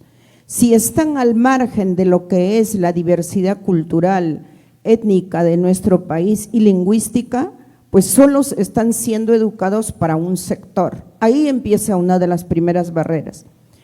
Lo segundo es que estamos hablando de corrupción y de deterioro en la ética, en las formas de hacer las cosas, de ejercer poder, de participar en política. ¿Dónde debemos formar esa nueva generación que realmente recupere el derecho de participar plenamente sin esperar favor y que pueda aspirar a un cargo público o profesional sin necesidad de que le pidan el primer mes para el que le dio el trabajo o que le pidan un porcentaje porque un ingeniero postula a una obra de construcción en alguna región? O sea, todo tiene que ver, yo creo, con la formación y la educación que debemos tener desde niños. Y con los jóvenes, pues sí, ustedes están mirando a los jóvenes, hombres y mujeres indígenas, en qué condiciones están de competir para un puesto de trabajo, qué oportunidades tienen las mujeres y los jóvenes indígenas que salen de las comunidades terminando la secundaria o postulando a una universidad pública para competir y conseguir un trabajo digno. Ustedes lo saben, es un esfuerzo bárbaro, pero que luego no encuentran oportunidad ni en el espacio público ni en el privado. Además, se encuentran con sociedades totalmente hostiles, racistas y discriminadores. Quisiéramos un Estado que escuche a esa diversidad de jóvenes, recoja sus aspiraciones y tenga un sistema educativo que responda a esas necesidades, teniendo en cuenta también las oportunidades de crecimiento profesional y económico de ese sector. Cuando hablamos de industrias extractivas, ¿cuál es el impacto? Ustedes muchos conocen, sí, tristemente lo último, pero muchos conocen qué está pasando en Madre de Dios con los adolescentes, con los niños, las jóvenes indígenas. ¿Cómo es posible que una invasión de productores de coca, colonos o narcotraficantes expulsen a un pueblo completo de pueblos amazónicos y que vayan a vivir debajo del puente Naute en Iquitos? Esa es la realidad de esas personas. ¿Cómo se desarrollan? ¿Cómo crecen? ¿Cuál es la presencia del Estado en las comunidades? Mal enseñar la práctica y el uso del poder, consumismo y productos de tercera, en vez de poner en valor los conocimientos y los aportes propios de la gente. En muchas comunidades dicen, quizás sin esperar y sin conocer el señor Estado, nosotros hubiéramos vivido como vivíamos antes, usando bien el agua, usando bien sus recursos, sus conocimientos. Y sí, pues, en esos tiempos no nos daba vergüenza andar sin zapatos, porque todos éramos iguales, pero teníamos para comer y vivíamos dignamente. Entonces la presencia del Estado tiene que ser un aporte que nos dignifique desde la educación. No podemos seguir pensando en un sistema educativo que nos hace sentir que nosotros somos el atraso del país, somos los que no aprendemos rápido, somos los que no sabemos hablar el castellano. Bueno, esa es la experiencia de quechuas y aymaras cuando van a la escuela pública. Gracias. El tema de la minería, el tema de la minería es algo muy complejo porque ganamos en el plano internacional el derecho del consentimiento privado, libre e informado como pueblos indígenas. Ganamos el convenio 169 de la OIT. Ganamos muchos espacios en el sistema internacional donde nuestros derechos son reconocidos. Pero ¿qué está pasando? Nos encontramos con la barrera en los estados nacionales, aquí. ¿Cuánto falta? Y hablo de educación e información. ¿Cómo es que los funcionarios públicos que vienen también y los legisladores que vienen de comunidades indígenas no sienten nadita por su pueblo y ni siquiera se informan como corresponde para legislar para un país como el nuestro? Tarsila. Y cuando van a diseñar políticas nos dejan afuera. Gracias. Tenemos que cortar. Gracias. Bueno, para avanzar con el tiempo, quisiera empezar señalando que el Perú es un país diverso, complejo, pero también desigual. Y por lo tanto, por más esfuerzos que hagamos, por mucha lucidez, si la tuviéramos en cualquier gobernante, para gestionar todo el aparato público en beneficio de todas las personas, de esos más de 33 millones de personas que somos en nuestro país, eso no es viable. Eso no es viable y por eso es que yo no tengo la fórmula para decir qué descentralización es la viable, pero creo que en un escenario electoral como el que se avecina, debe ser un tema de discusión. ¿Cómo hacer para que el Estado llegue a cada rincón respondiendo a las necesidades particulares que bien nos ha descrito Tarsila? Porque no se puede gobernar un país, no se puede hacer gestión pública si no conocemos la realidad de todos los territorios. Y evidentemente los gobiernos regionales no han hecho su tarea. Si no, no estaríamos con el problema de Reinfo tampoco. Ellos tienen un rol, como bien lo ha señalado aquí la representante de la ANGR, en el tema de pequeña minería y minería artesanal. Entonces hay que asumir responsabilidades, pero creo que el escenario electoral es el contexto para poner en agenda los problemas y soluciones que no van a ser a corto plazo, es la mala noticia. ¿Existen posibilidades? Yo soy una optimista, creo que sí existen, después de escuchar a toda esta juventud, a quienes quiero cerrar mi intervención animándolos a que ingresen a política. Yo llegué a la política de casualidad porque me llamaron, pero yo les animo a que ingresen a la política, porque las reformas no solo requieren destrezas técnicas, no solamente requieren destrezas legales, a veces las leyes malogran las reformas. Lo que necesitan es gente comprometida, gente con integridad que implemente las cosas buenas que ya tenemos. Tenemos mucho marco normativo bueno y que entren ahora, ojalá, el nuevo Congreso a derogar todo aquello que ha significado retroceso para los derechos, no solamente para la gestión pública, sino también para los derechos humanos, para los derechos de las mujeres, para los derechos de los pueblos indígenas, para los derechos en general de la ciudadanía y de la participación organizada, porque esa ley que ha reformado el APSI lo que hace es frenar o querer frenar la participación organizada. Muchas gracias. Muy amable, muchas gracias. Bueno, tiene un pequeño desafío don Juan de la Puente, adelante. Bueno, gracias. Intentaré ser breve, ¿no? Porque la principal injerencia en este momento es la injerencia del almuerzo. Entonces, avanzaremos. Creo que hay tres grandes áreas que han merecido la atención de esta mesa. La primera es el asunto de la crisis de la representación, la participación ciudadana y el asunto de las economías ilegales. Empezaré por esto último, ¿no? Porque me parece que hay un cambio de paradigma en los últimos años, porque hace 10 años estábamos discutiendo cómo reformar la política para optimizar la democracia, y hoy estamos discutiendo cómo refundar la política para evitar esta presencia devoradora y corrosiva de las economías ilegales en la política, al punto que estamos hablando casi de un proceso de sanación de la política. Y ese me parece que es una primera mirada en relación a este asunto, porque creo que ya no hablamos de las economías ilegales como economías como tal, sino como un papel político, como lo ha expuesto José Ugaz.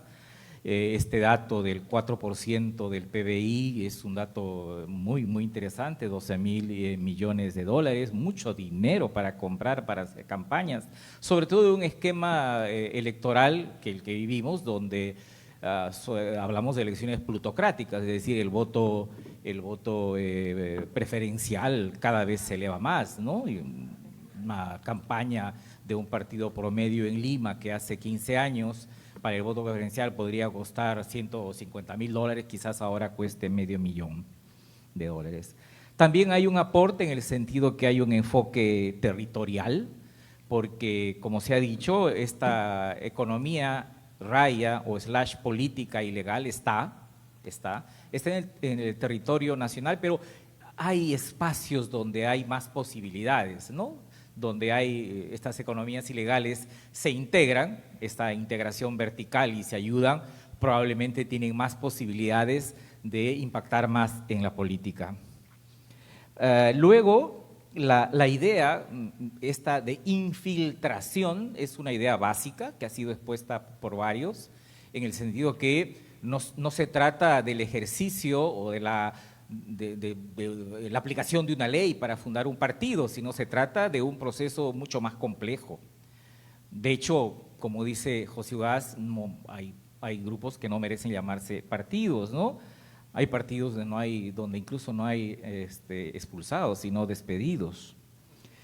Y esa idea de que ya están aquí y habría que hacer algo, considerando además que hay otros datos como los que ha aportado Violeta, en el sentido de que hay que una encuesta dice que el 13% cree que la economía ilegal ha tenido impacto Eso nos conduce a otro elemento, ¿no? Cuando hablemos de expulsar, es cuánto de legitimidad tienen las economías ilegales en las zonas, y cuánto de legitimidad y cuánto de apoyo y cuánto de empleo crean. Si dicen que tenemos 500.000 mineros ilegales, y si juntamos las 12 economías ilegales que más o menos están siendo mapeadas, algunos creen que podemos tener más o menos 3 millones de peruanos ocupados. O sea, el crimen también, la economía ilegal también da empleo, ¿no? Al punto que ahora decimos que la economía del narcotráfico es la tercera.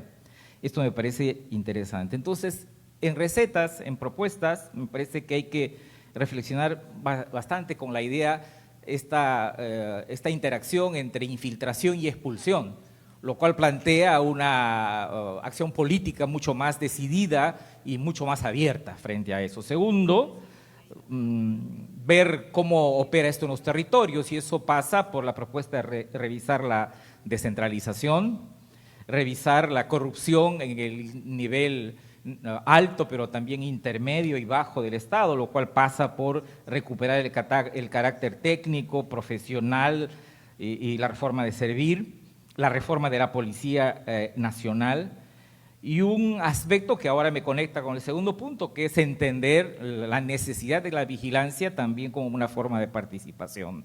El segundo elemento que ha sido tocado es el asunto de la participación ciudadana, donde hay dos grandes ideas que han sido expuestas. Es que la participación plantea un acto previo, que es el reconocimiento. Si no hay reconocimiento, obviamente no hay participación. Y este reconocimiento es complejo porque es un reconocimiento de derechos, es un reconocimiento que además mira al derecho que tienen las personas a la otra participación. Me refiero a aquella participación que no solo implica votar, sino, como se ha dicho aquí, planificar, participar en hacer políticas, en evaluarlas, en supervisarlas, donde hay un tremendo déficit arriba y abajo del Estado, ¿no? No funcionan en muchas regiones los consejos de participación de concertación regional, los consejos de concertación local, las autoridades tienen dificultades con la sociedad civil. Y aceptar, se ha dicho también, que es la participación crítica, porque la participación implica también interpelar, o sea, la participación no solo como voto o opinión, sino la participación también como interpelación del poder. Y la segunda cosa en relación a la participación es la necesidad de un enfoque territorial. Hay territorios donde existe la necesidad de combatir más para evitar esta idea populista, que es la idea de la prebenda, porque se ha dicho que este populismo es de ida y vuelta, es el populismo que da, pero también el populismo que espera. Y en el tercer gran tema, que es el de la crisis de representación, también tenemos reflexiones, esta idea de que, hablemos que estamos hablando de la representación, pero estamos hablando de una cosa más grande, ¿no? Que no solo es la crisis de la representación, sino también es la crisis de la democracia.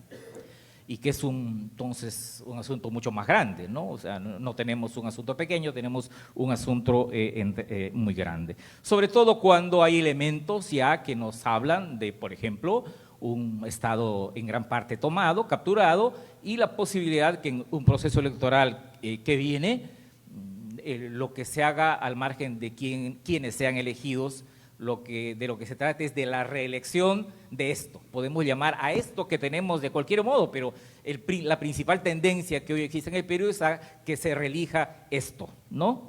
Y en ese sentido, la reflexión que hizo José sobre el asunto de la doble vía, a mí me parece muy importante de ponerla sobre la mesa.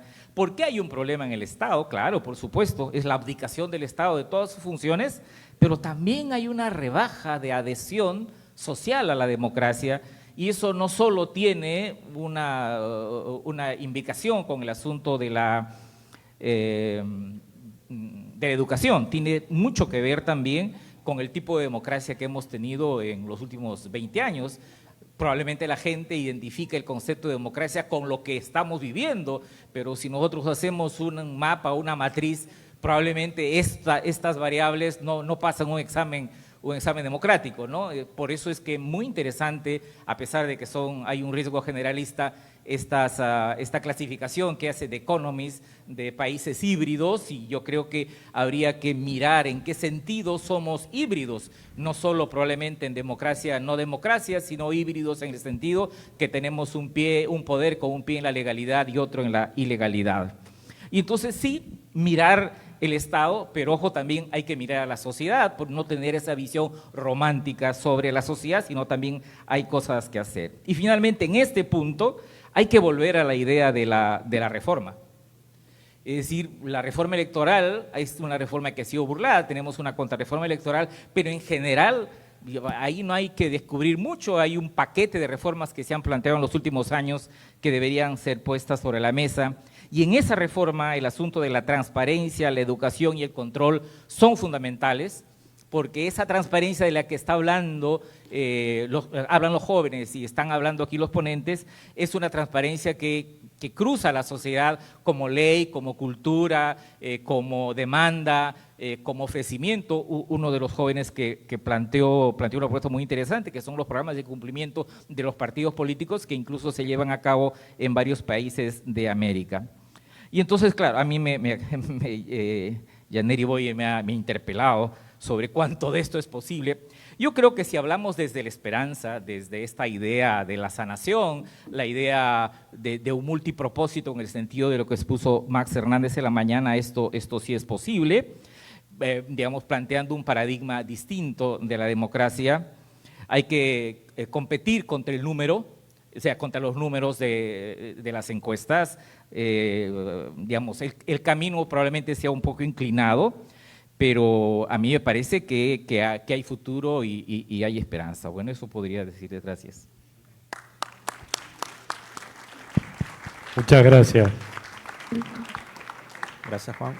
Bueno, inmediatamente para el cierre de la jornada de hoy, invito al doctor Jorge Talavera, rector de la Universidad San Ignacio de Loyola y Universidad Aliada de la Iniciativa Tejiendo Ciudadanía.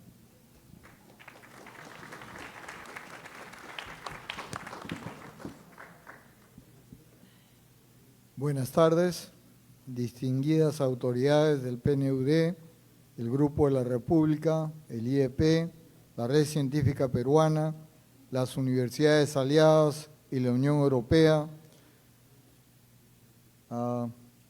las autoridades de la Pontificia Universidad Católica del Perú, nuestro anfitrión.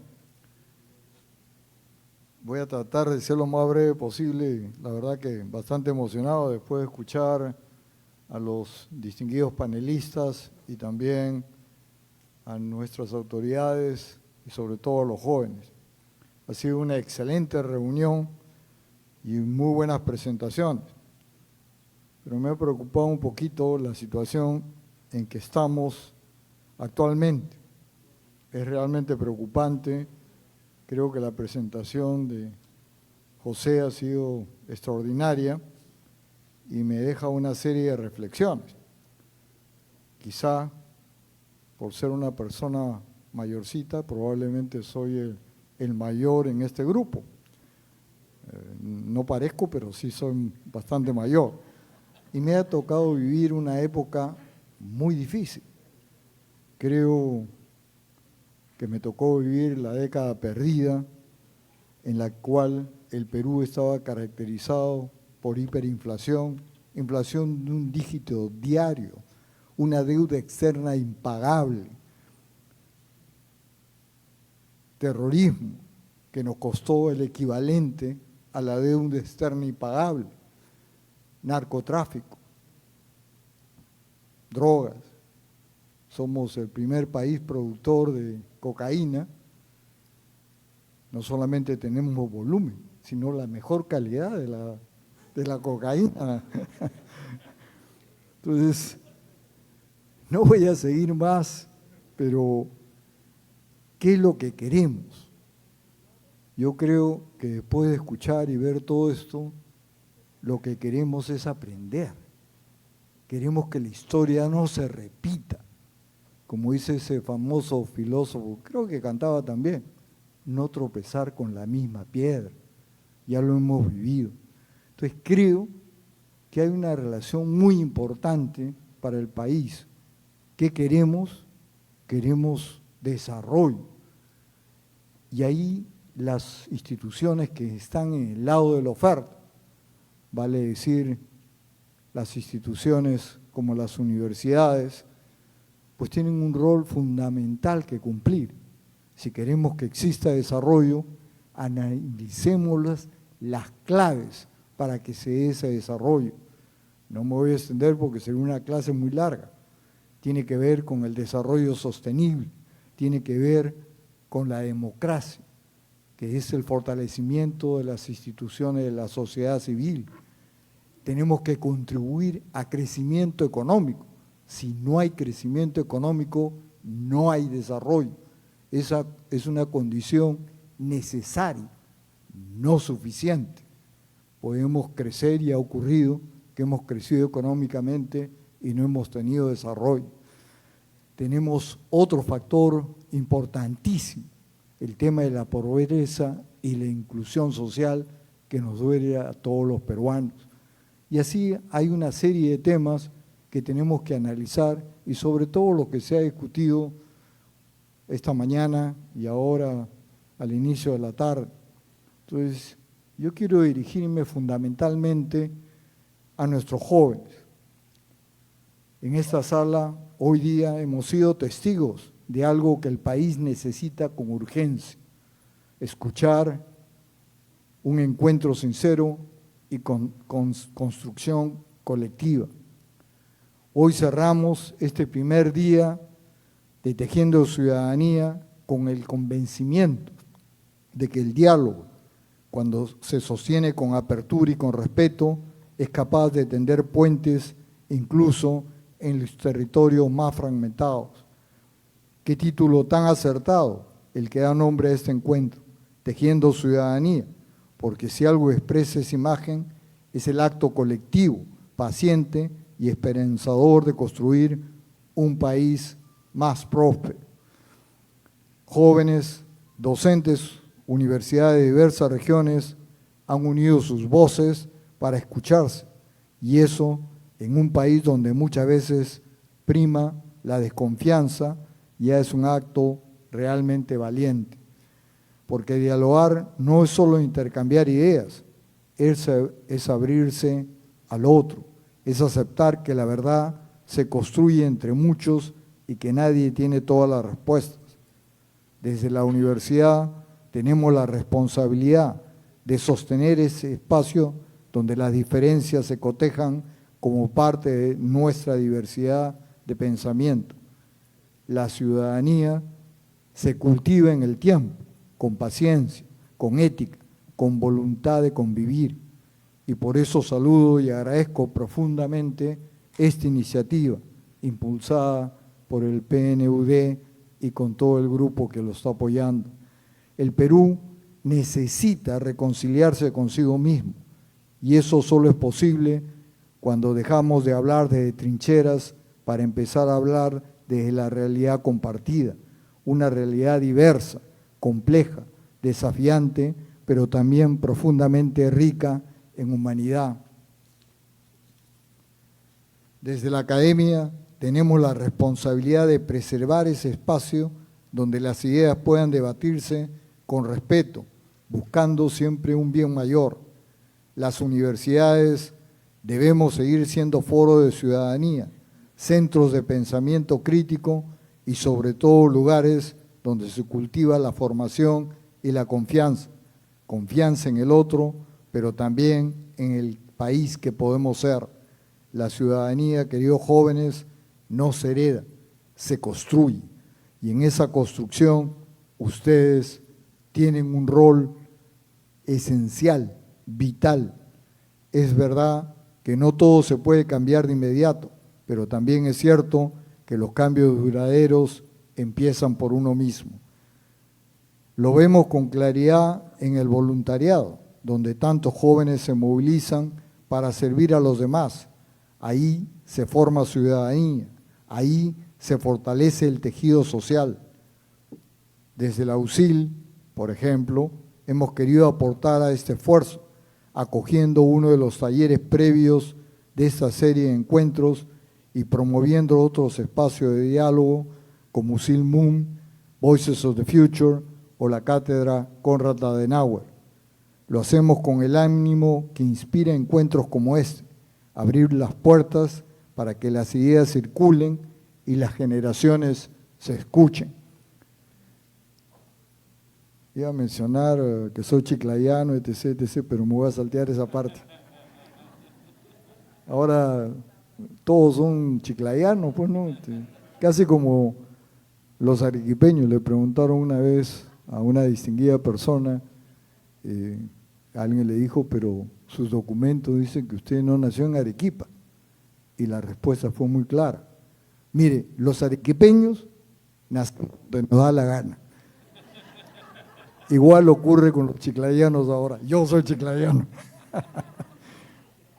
Hoy lo que hemos iniciado debe continuar en nuestras aulas, en nuestros barrios, en nuestros espacios digitales, en nuestras decisiones cotidianas.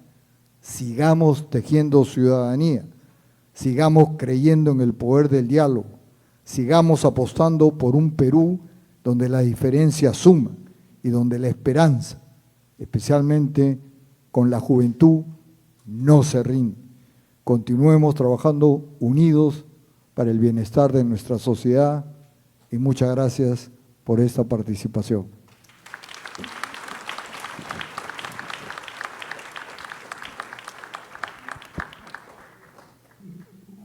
Bueno, finalmente agradezco a todos los presentes por su participación, a las 500 personas que se han conectado durante la mañana a través de las redes sociales, hay una transmisión en vivo también, y los esperamos el día de mañana a las 9, en el mismo lugar, a la misma hora, puntualmente, por favor. Nos vemos mañana. Gracias.